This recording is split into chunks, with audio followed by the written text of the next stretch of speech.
to ElevatePod, where we elevate your mindset, we inspire your spirit, and we ignite your leadership journey. This podcast is brought to you by Elevate Leadership Services. My name is Pearl. And I'm Chiwechungu. We are the co-founders of Elevate Leadership Services and the hosts of ElevatePod.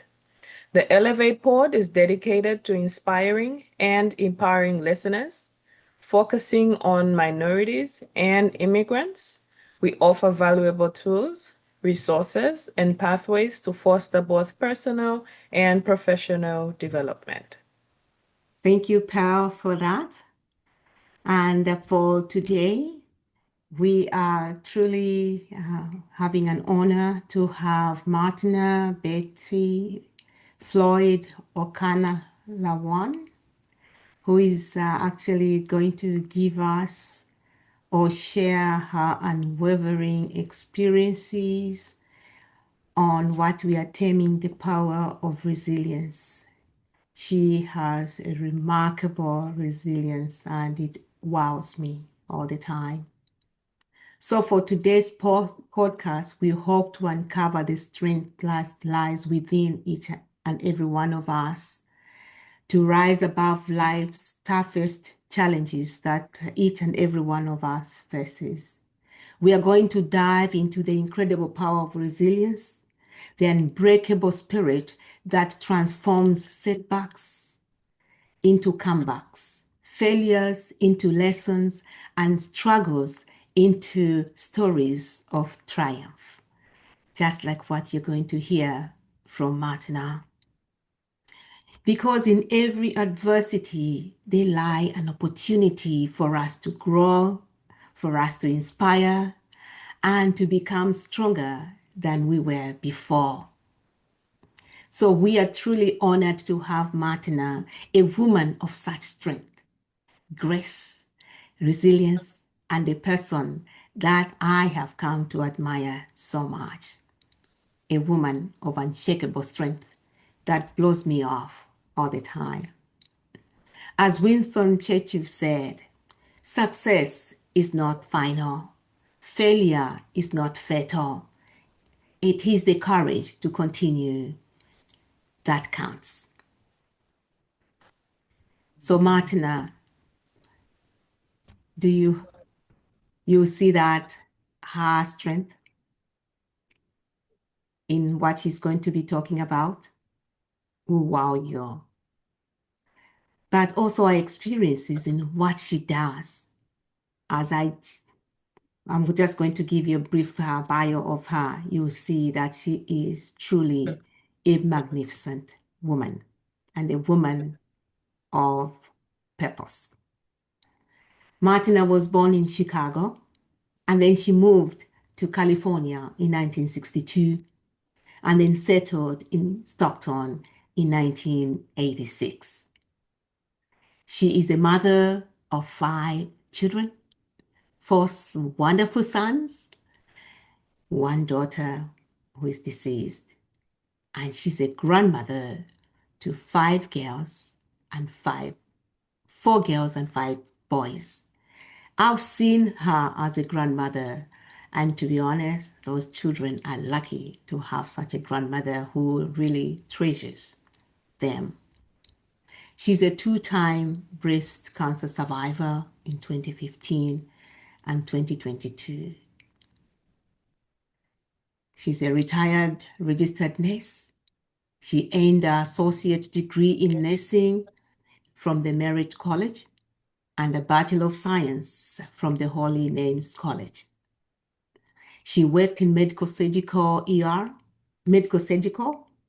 ER, and reproductive health nursing. She retired from Planned Parenthood in 2011. But what amazes me is the number of communities that Mateenah serves. She's very active. She's a Chi Eta Phi Sorority Inc. member, chartered member, and Alpha Phi chapter. The Links Incorporated, she's an alumni member. She's involved in award-winning health and education.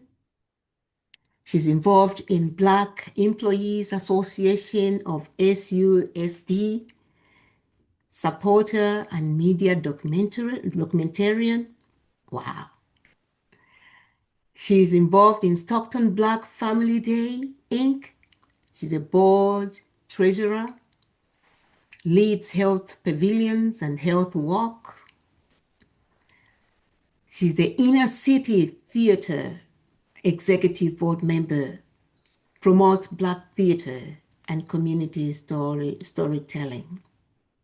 You just see what she does for this community, and she is an asset. She's an award-winning videographer. She documented local leaders, cultural events, and histories.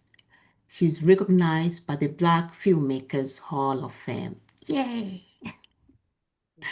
Doll maker and poet, created Black cloth dolls. One was gifted to Maya Angelou. Oh, at a park dedication. She's the former TV host of The Cultural Connection, featured Black artists, poets, and travel stories. She's the founder of Women Warrior Paint Party, which celebrates and empowers female cancer survivors through makeup, art, and storytelling. She practices Soka Gakkai Buddhism, a philosophy that inspires peace, justice, and community contribution. Wow.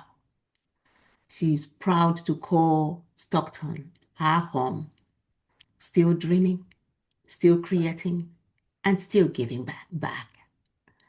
What are you not doing, Mateenah? Can you add anything to the short biography? This is even shorter. So can you add more to this biography? Well, I don't think I need to, and I really do appreciate your kind words. And I just, the way I feel about it, I'm not really special. Everybody's special, and everybody's giving in their own way. And this is how I give. I have had a lot of fun and I've lived a long time. So I've been able to do a lot of things. And so thank goodness for that. And I intend to continue to give and to do things and to explore because that's what life is all about. And you left Toastmaster here because you are part of that. See where you Right. came. Right. I finally, after so many years of wanting to do it, I'm doing it. And I am just, it is I have to get up very early. And I'm a night owl. I have to get up very early to go to the meetings of Toastmasters on a Saturday, on a weekend at that. But I love it. And I am just getting so much out of it. Wonderful. Thank you. Thank you, Pal. Thank you again for joining us today. Thank you for having me. And welcome, everyone. We're here to discuss a topic that's so dear to your heart, the power of resilience. And we can't wait to hear more about what you have to say about it. Resilience is often misunderstood as simply bouncing back after trouble, but it's more nuanced. It's about bouncing forward.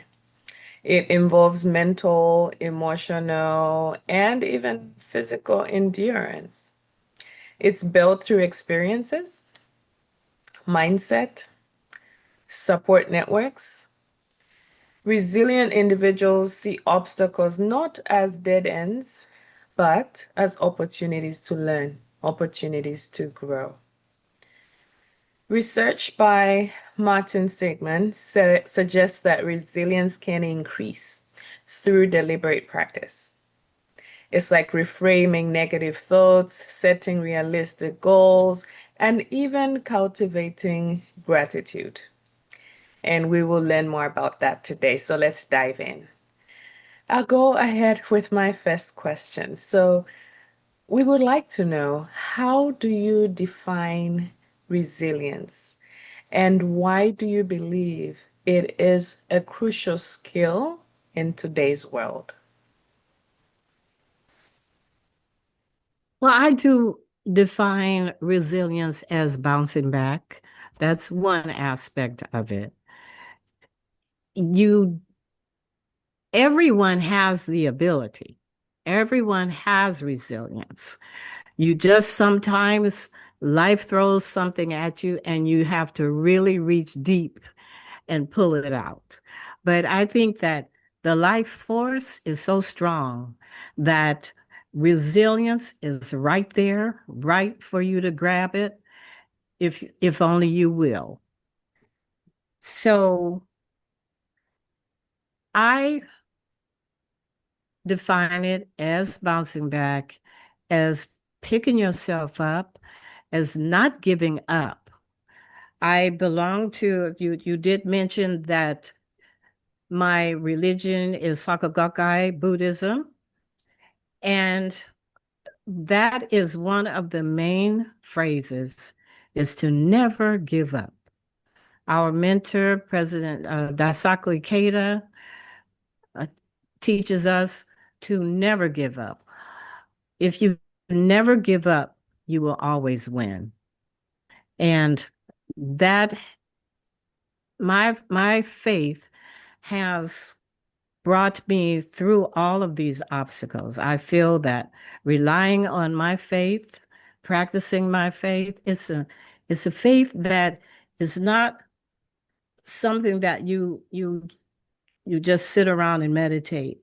It is a one that it's called a practice. You practice it. It is active. It is not passive.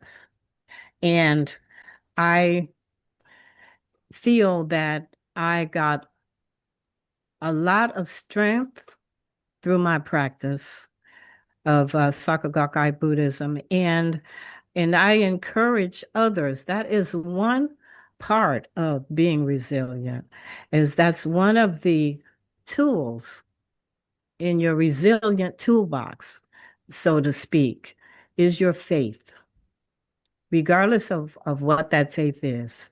Mine is Buddhism. Others may be Christianity. Others may be Islam. But your faith, that's what it's for, is to help you keep moving forward as long as you're living, to keep moving forward. Yeah. Well spoken. Yes. But I think as you describe resilience in your own terms and how faith plays a role in your sort of resilience in your adversity, can you maybe share a story with our audience in which you yourself has shown tremendous resilience for me that I've witnessed some of that. I think our audience will be happy to learn more about your journeys and how you have used the resilience that you've had and your faith to walk through, to work through, and be in front here where somebody may not know whether you've gone through that path. Well, as I said, I've lived a long time, so I've had lots of experiences. And one that I think many women can resonate, that it could resonate with many women, is relationships, marriage. I've been divorced. And so anytime that you approach your relationship with so much faith and so much trust, and then it doesn't work out, it's devastating to you. And there may be children involved. And so you have to pick up yourself so that you can continue on. And many times, the example that I just gave with if there are children involved, those children give you that faith. Or they give you that thrust because you've got to take care of those children. And so you pick yourself up. So you find that resilience to pick yourself up. In my most recent years, I've had I don't know whether I should call it the privilege. I've had the experience of cancer, breast cancer, in my particular situation. And nobody wants to hear that diagnosis that you have cancer.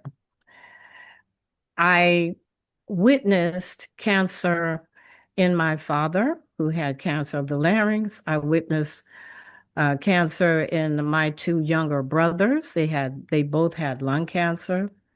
And I saw their suffering. Now, this was years and years ago, and before there were so many medical breakthroughs with cancer, but still, even today, it is no fun to have cancer, to say the least.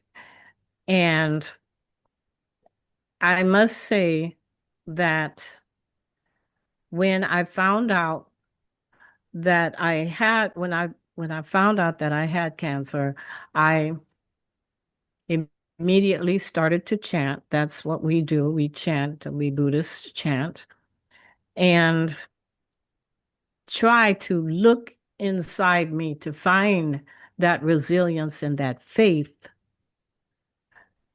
to do whatever I needed to do to come through this. I had children, not little children. All my children are grown, but they're my kids anyway. And I had grandchildren, and I had a life. I had a life to live, and I had my faith, as I was saying, and I wanted to live. And so I chanted to find the right doctor, to find the right nurses, to find the right people that could help me, the experts. And I made the determination that I was going to get through this and that I was going to use my experience to try to help and encourage others. And I think that that is what really helped me, is to think of using my experience for others.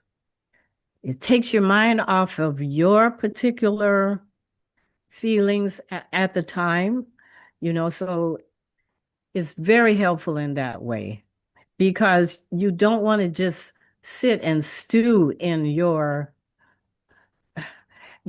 your troubles. You don't want to just sit and stew in it.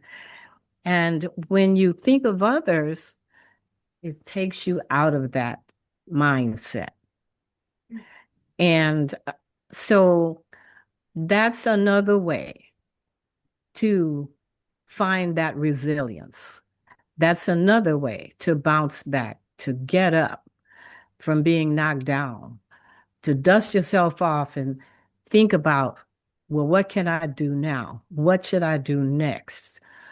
Maybe I should look into changing some things about my life, or the way I was, my habits, the way I was living. Maybe I should change some things. Maybe I shouldn't, because cancer is something that it can affect anyone. You can be the cleanest living person in the world, and yet it will find you.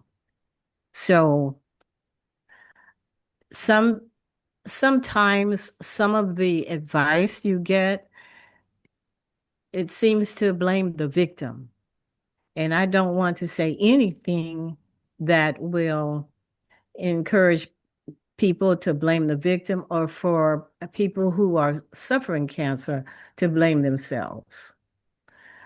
It's a disease and it's something to fight. And what I like to do is to arm people with the tools to fight back. Wonderful. I think I saw you through, I think we saw as a club, Toastmaster Club, which you belong to. I think as individuals, I think we saw what an amazing lady you are, because you appeared on the monitor, I think during the meeting, going through cancer, but you still being able to continue doing some of the things we're doing. You amazed each and every one of us. And during that time, you were very positive. You never talked about yourself with the illness, but I think just impacting, I think the positiveness that was coming out of you. And truly, truly, if you say that you really changed others, I think it's also for many of us to just say, if Mateenah can do that, I think we can learn from her. Because to be honest, cancer is something that everybody, when you hear about it, it's you feel as if it's really a death sentence that you have, right? But you took it and you honed it, and as you said, you tapped within yourself to be a good example for many. Regardless of what illness they have, I think they could have learned from you. And sure, for us, we did. And thank you, thank you. At least we are honored to have you here so that you can speak about it. Yeah, because Right. it's You really did, impactable. yeah, you did mention earlier that you determined to fight back, and you mentioned mindset. Can you talk a bit more about that? What role does mindset play in developing resilience for yourself and just for even anyone that's listening? Can you speak more towards the role of mindset in resilience? Well, I must confess that at first I cried and I felt sorry for myself. And I think that everyone has the right to do that for 15 minutes. And then, and then you need to summon everything that you have, summon your family, summon your happy thoughts, your happy moments, the things that make you feel good, the things that you do that make you feel good when you're doing them, your religion or your practice as I have. And then you figure out how your friends, you figure out how you're going to utilize these tools to assist you in your battle going forward. And I think that you set your mind to do that. You set your mind to let go of negativity and to bring towards you positivity. Anything that's negative, you just have to brush it away. You just have to brush it off. And anyway, that's kind of how I approached it. And so my mindset, I would not allow negative thoughts to they would come in, they would sneak in, but I would not allow them to stay.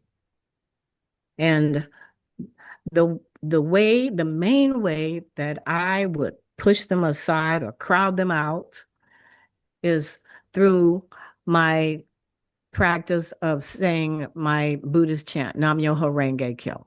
I would say that to crowd it out and to push it away, push away those negative thoughts. And that's how I set my mind. And I know that that is how many, many people set their mind through prayer.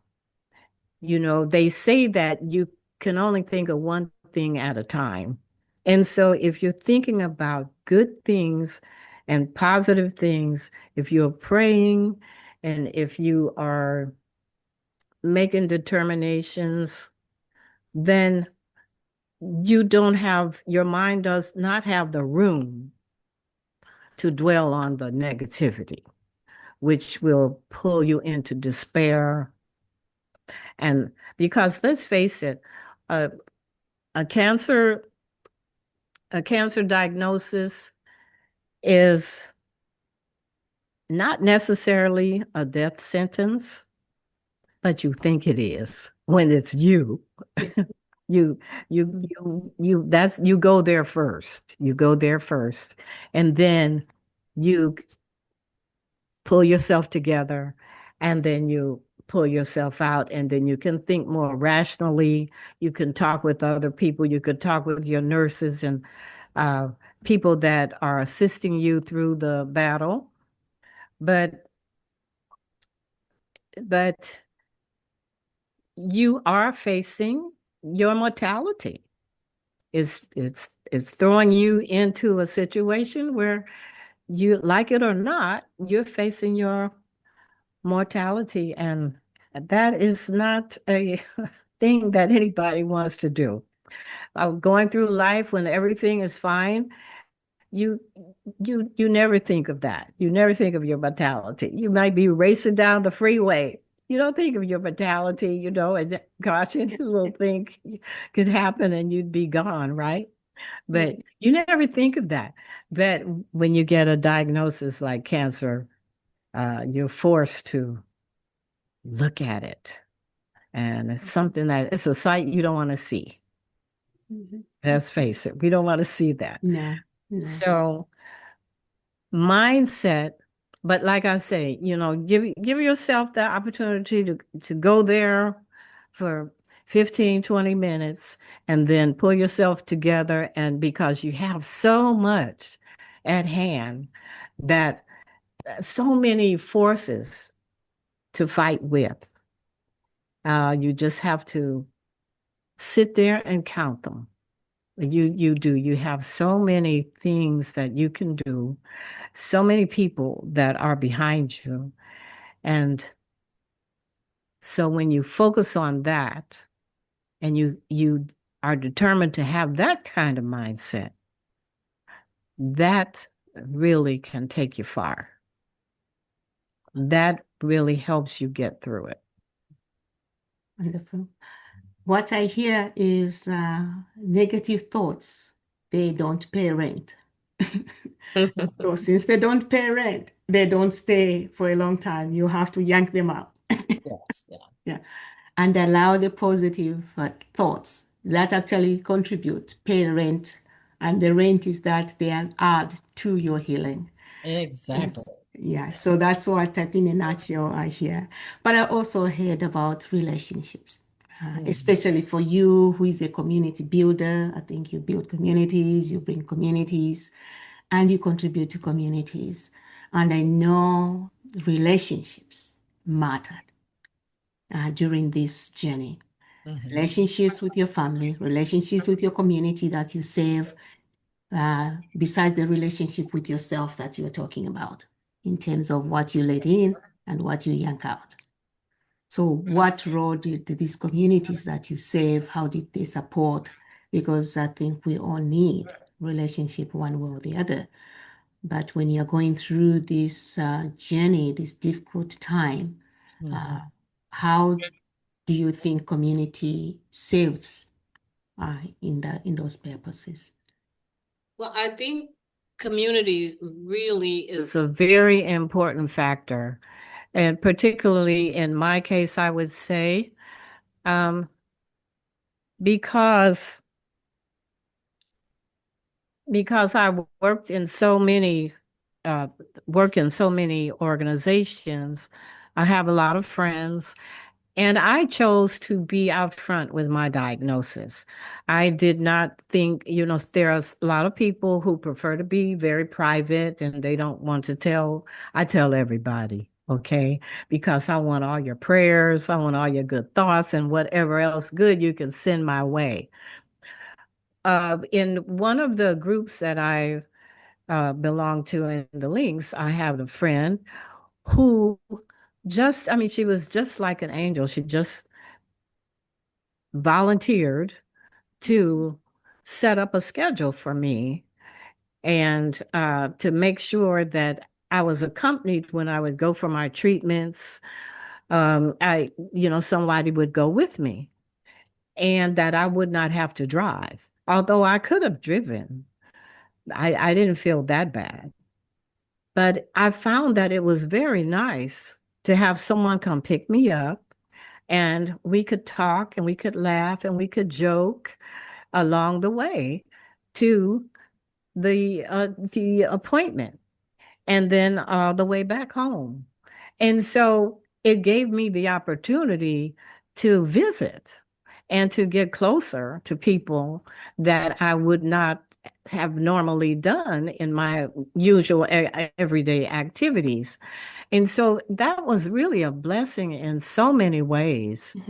And then people, because also when people hear that you have a problem, they want to know how can they help. Correct. Well, this was a way for them to help, and they could pick me up and take me to my appointments, or they could uh, order a meal for me, provide a meal for me, whether they cooked it or ordered it. They could make me a pie. One one person, she made me a sweet potato pie. That's one of my favorites. Another another cooked Christmas dinner for me. And I mean, it was just really wonderful. And those rides back and forth. So I'm just saying that your community, they want to help. Your community may be your church, or it just may be your friends around you, your acquaintances, even. They want to know what they can do. And it's nice that I had someone to tell them what they could do because sometimes the person that has the survivor, the survivor feels a little weird telling someone what to do. So if a friend can do that for you, you really are fortunate.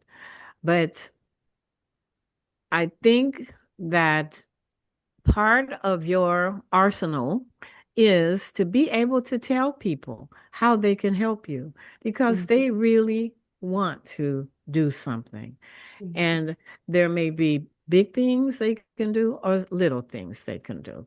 And but just so that they can do something. So you can tell people, you could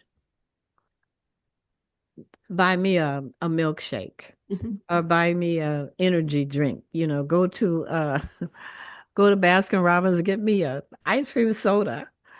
But anything like that, because you do have kind of weird cravings and that kind of thing during your treatments.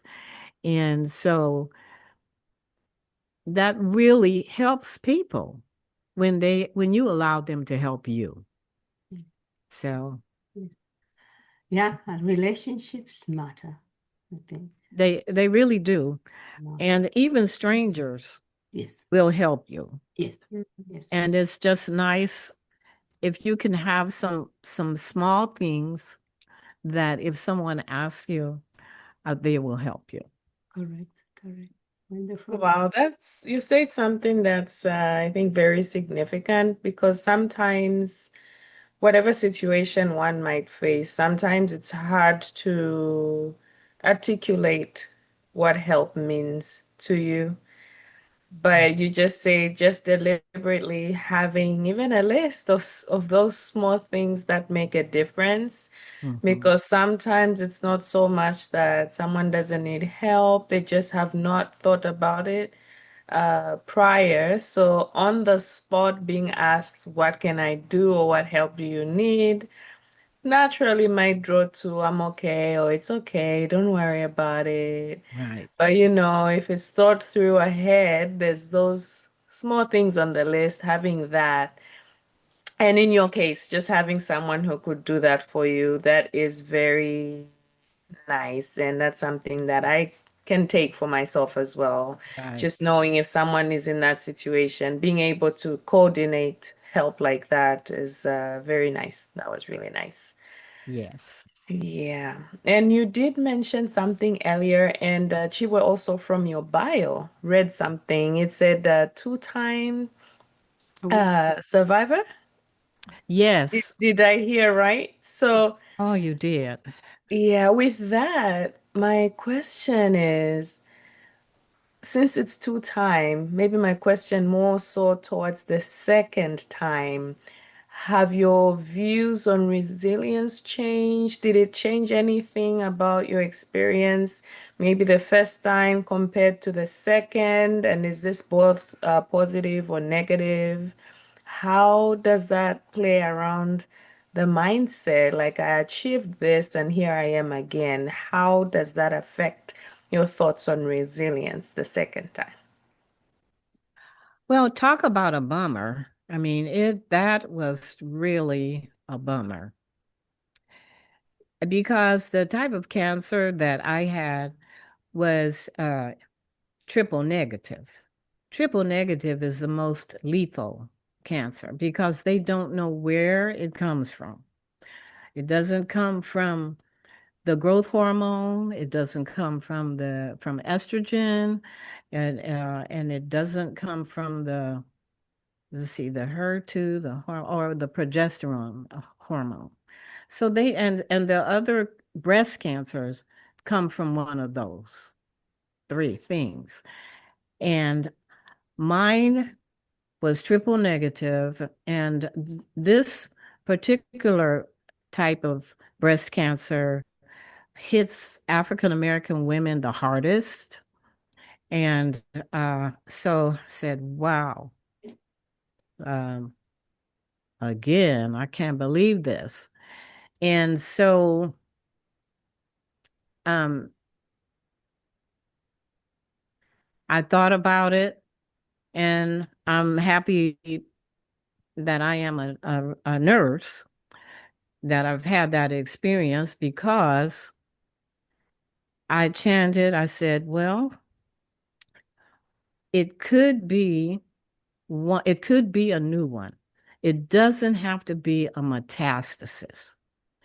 So again, I mustered what I have to my forces that I had, and this at this time it was um, my my experience as a nurse. Because if it was a metastasis, it was in the first one was in the left breast, and this time it was in the right breast. Okay, so it could be a metastasis, meaning that it arose from the cancer that was in the left breast. At that, if it was that, I wouldn't have a very good chance of survival. If it was a new one, I would just go through the same thing that I went through before, which was the chemotherapy, well, surgery, chemotherapy, and maybe radiation.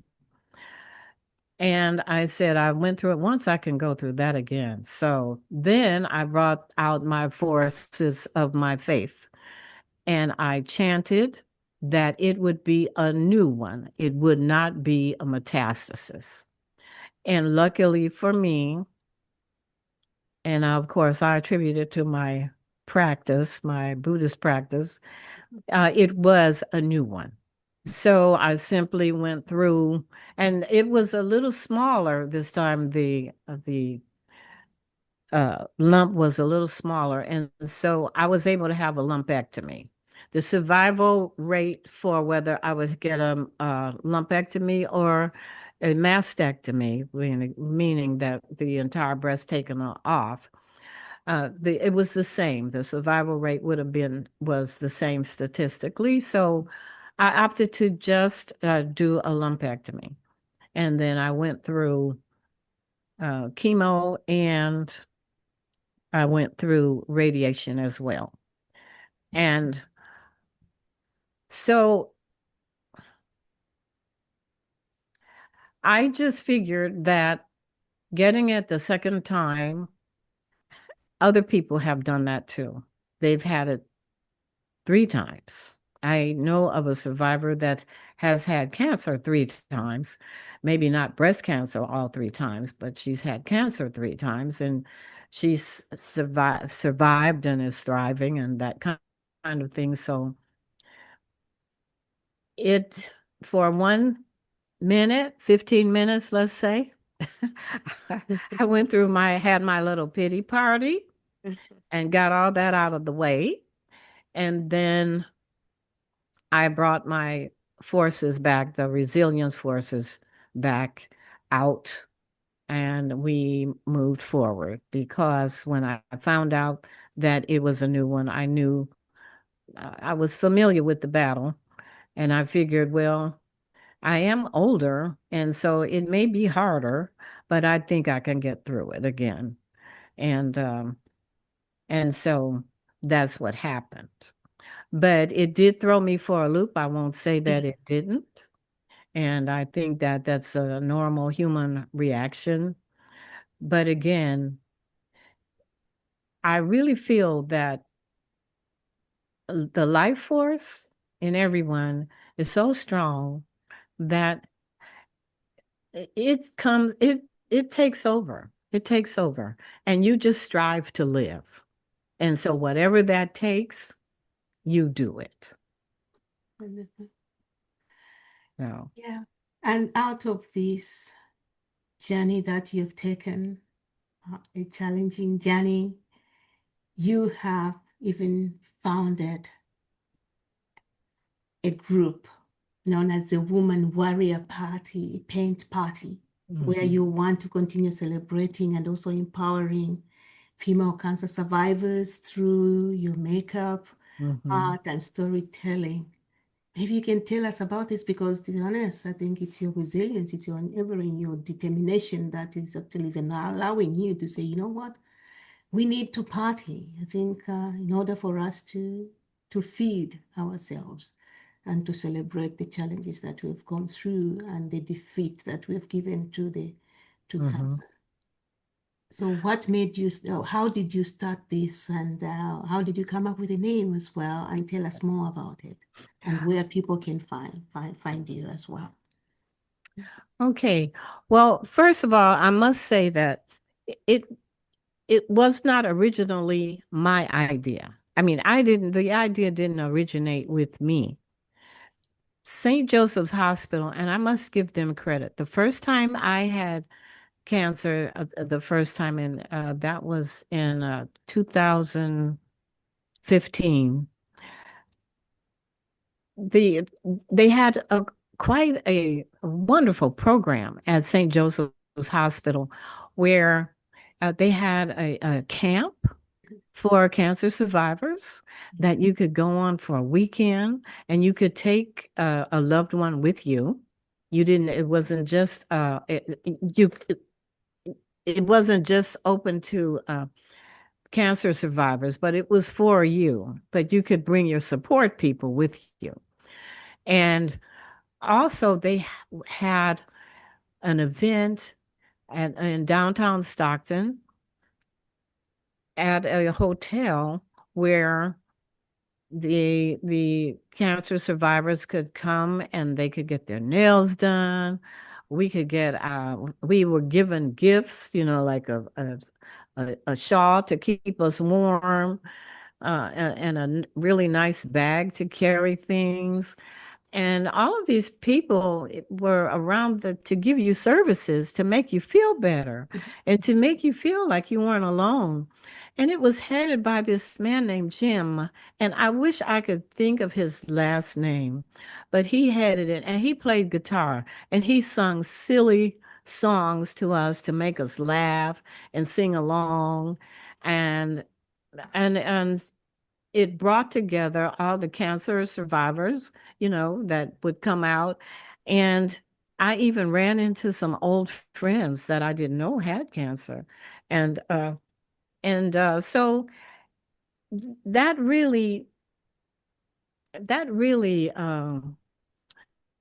solidified in me how important it is to be with others who are in the same boat, because together you can row that boat and keep it afloat. You know what I'm saying? And Mhm. so along comes a pandemic, and it wiped out a lot of things like that.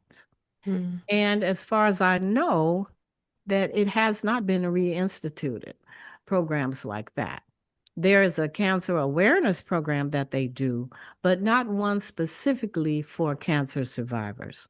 And so, as I was going to my treatments for the second go round, second cancer, I said to myself, you know what? I'm a nurse. And that was such a wonderful thing for cancer survivors. It really gave me a boost, and it encouraged me. I said, I'm a nurse. I, I know what to do. I can do this. I'm going to do it.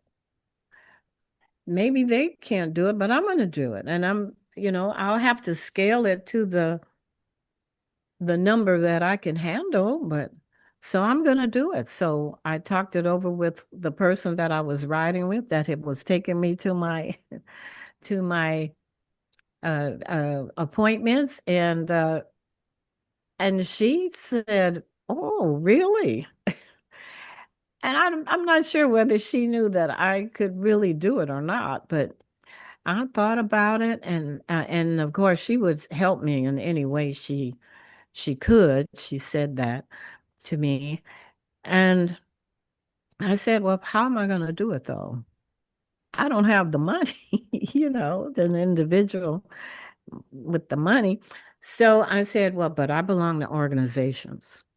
And if I can get at least two organizations to chip in to do this, and I would just be like the head of the committee, you know, that would be organizing this, and it would be done to their credit, and whoever donated would be able to get a tax write-off because they were both 501c3 organizations.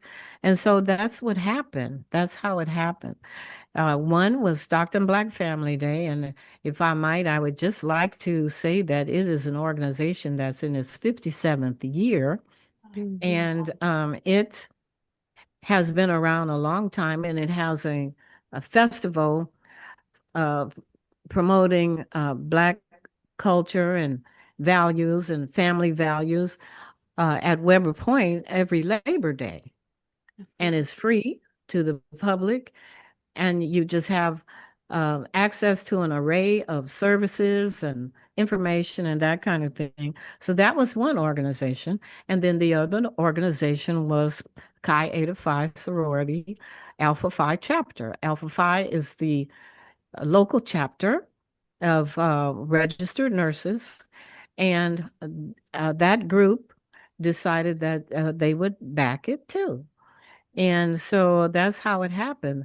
And then, but I thought of, but I don't want people to get the wrong idea and think I'm going to be giving it medical advice and that kind of thing. Well, no, I wasn't giving medical advice. It was for survivors, and those survivors already had doctors.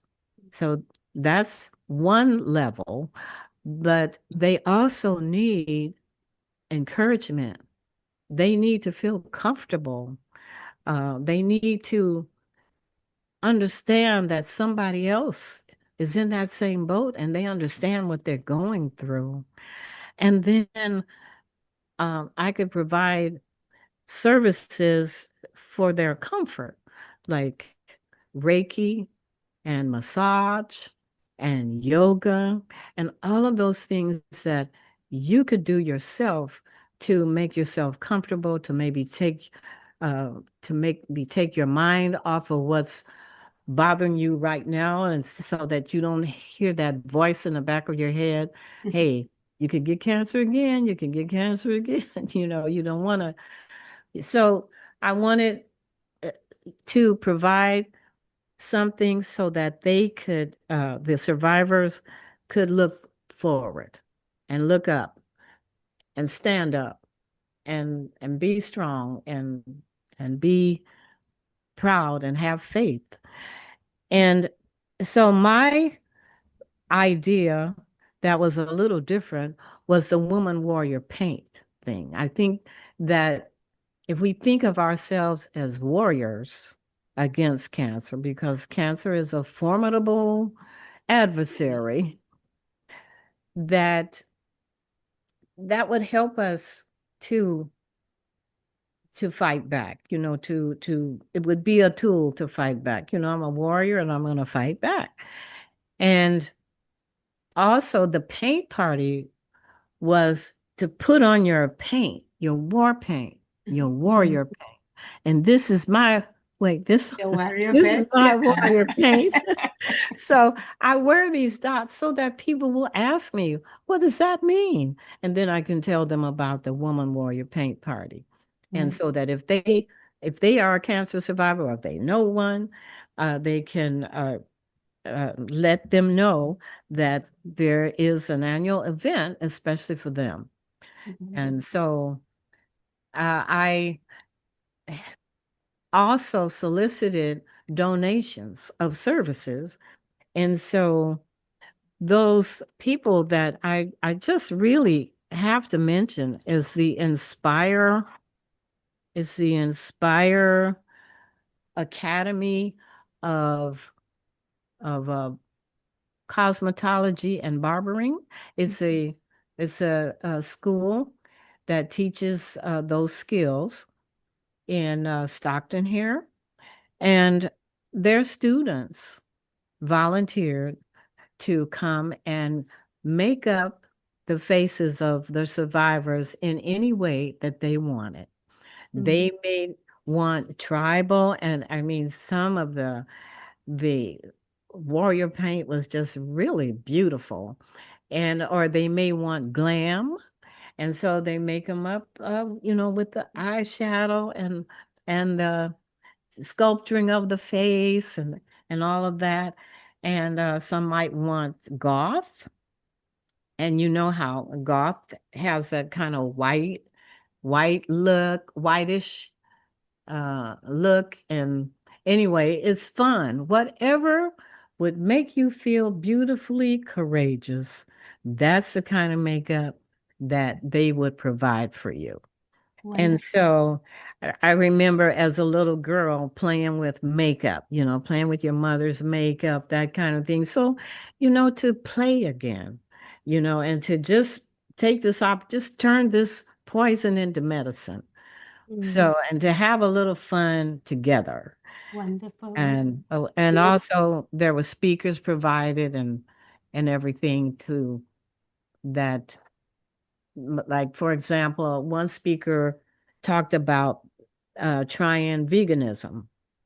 And so to eat vegan, and uh, and he said, instead of just surviving, why don't you use this opportunity to thrive? And I just love that. And there were all of the people who serviced the survivors. I mean, they were just so happy too. It was just smiles everywhere. And that's what I wanted. And it was just great. Wonderful. Time is not with us. Pearl, do you have a last question? I wish we could just extend the time because this is really wonderful information for our audience. And I think at the end, because there are so many things that you've done, award-winning videography, we haven't even touched that part. But Pearl, maybe we can take the last question before we start wrapping up. Wow. I have so many questions left. She said some very wonderful things there, but we'll save those for another time. I just wanted to say thank you for taking us on your journey of resilience.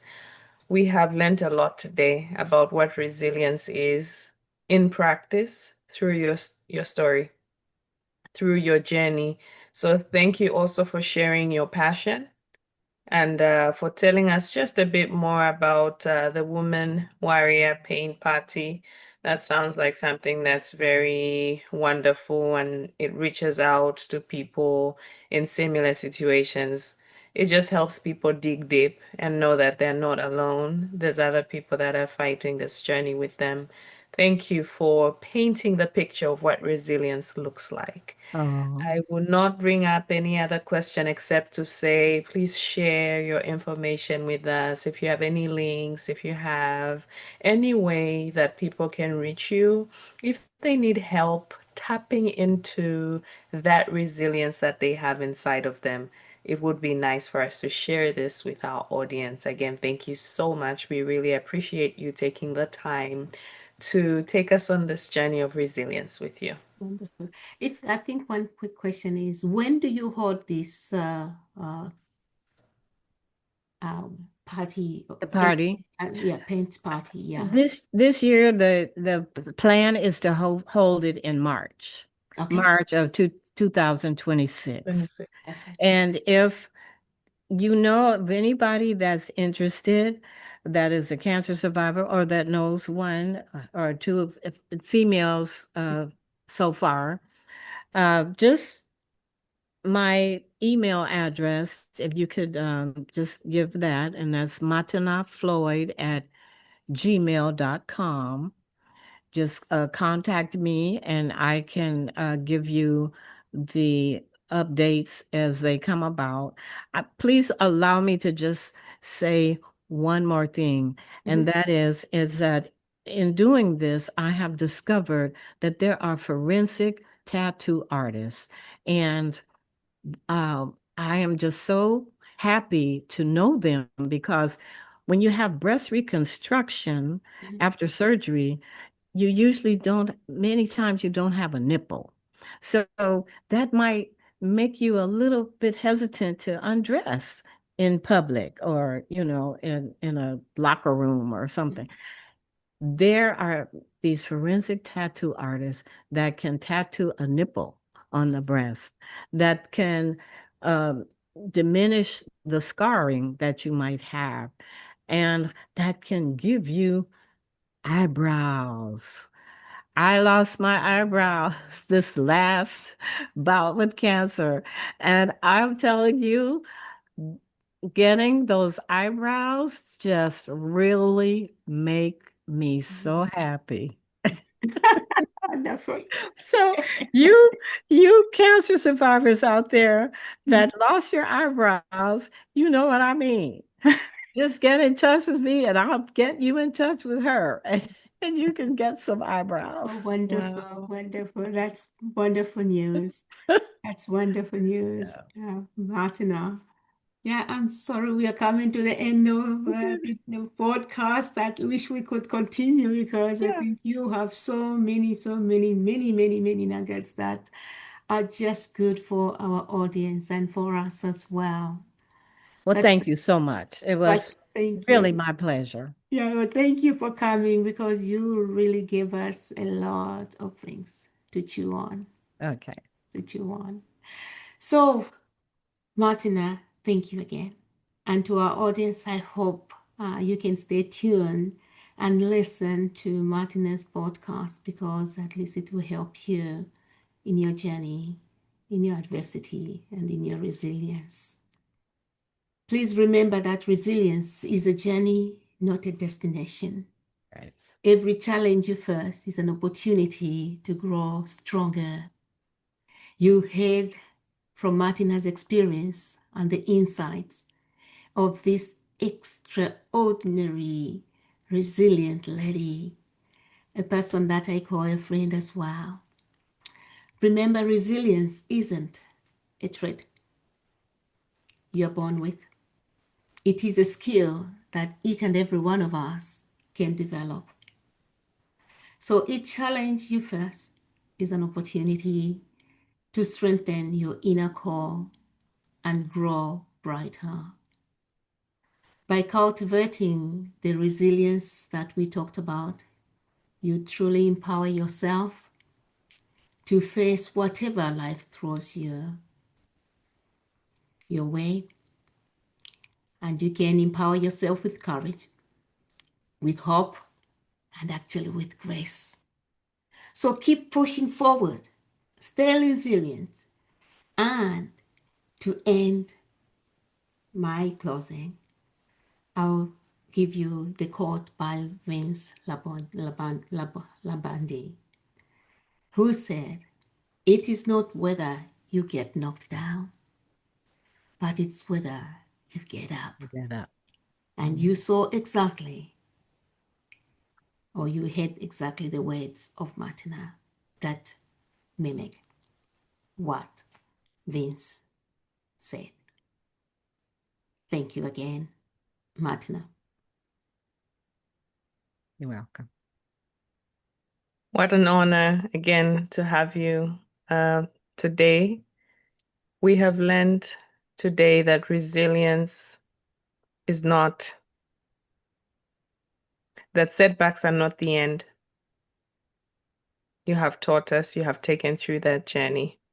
We have learned that there are actually opportunities for us to grow, opportunities to discover our inner strength.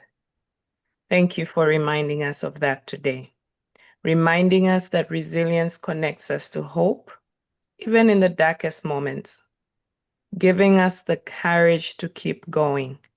We have learned that we have permission to throw a pity party, even just for 15 minutes or 20 minutes. But don't stay there for too long. Right. We have learned that in the end, resilience is the quiet power within us, and we need to search deep within. It transforms hardship into new beginnings and into renewed strength. So thank you again, Mateenah, for taking us through that journey of resilience. And thank you, our audience, for joining us today. We hope to see you in the next episode. Thank you for joining us on this journey to elevate and inspire. Until next time, lead with purpose and grow with passion.